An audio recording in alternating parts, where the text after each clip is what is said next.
श्री केशव भट्ट जी महान विद्वान हुए। आपका जन्म काश्मीरी ब्राह्मण कुल में 12वीं शताब्दी में हुआ माना जाता है। शास्त्रार्थ निमित्त पर्यटन करते हुए आप बंगाल आए।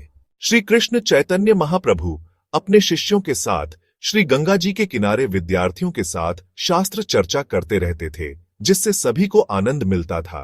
उसी समय टहलते हुए श्री केशव भट्ट जी भी आकर आपके समीप बैठ गए और कुछ देर तक बातें करते रहे। तब श्री महाप्रभु जी नम्रतापूर्वक बोले, मेरे मन में यह अभिलाषा है कि मैं भी आपके श्रीमुख से कुछ शास्त्र संबंधी चर्चा सुनूं।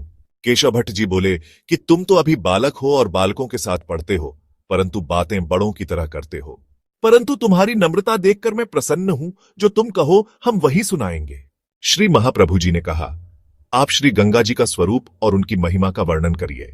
तब श्री केशव भट्ट जी ने तत्काल स्वरचित नवीन 100 श्लोक धारा प्रवाह कह सुनाए। तत्पश्चात उन्हीं 100 श्लोकों में से एक श्लोक कंठस्थ करके श्री महाप्रभु जी ने श्री केशव भट्ट जी को सुनाया और निवेदन किया कि इस श्लोक की व्याख्या एवं दोष और गुणों का वर्णन करिए।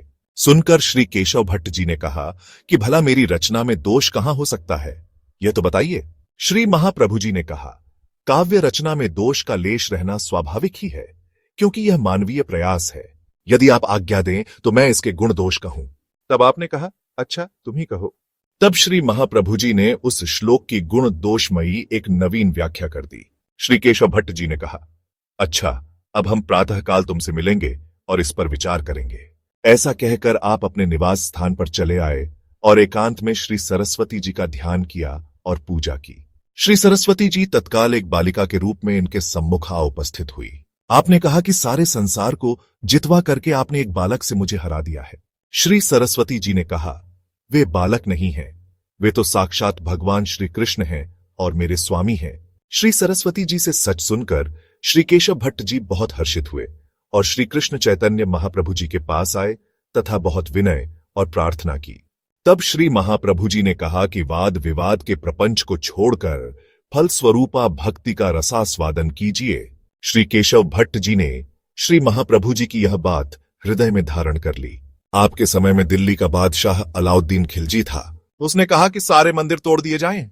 उस समय मथुरा के सूबेदार के आदेशानुसार एक फकीर ने लाल दरवाजे पर एक यंत्र टांगा, जिसके प्रभाव से जो भी हिंदू उस दरवाजे से निकलता वह मुसलमान बना दिया जाता। इस विपत्ति से बचने के लिए सभी ब्रजवासी श्री केशव भट्ट जी के पास सहायता के लिए पहुंचे।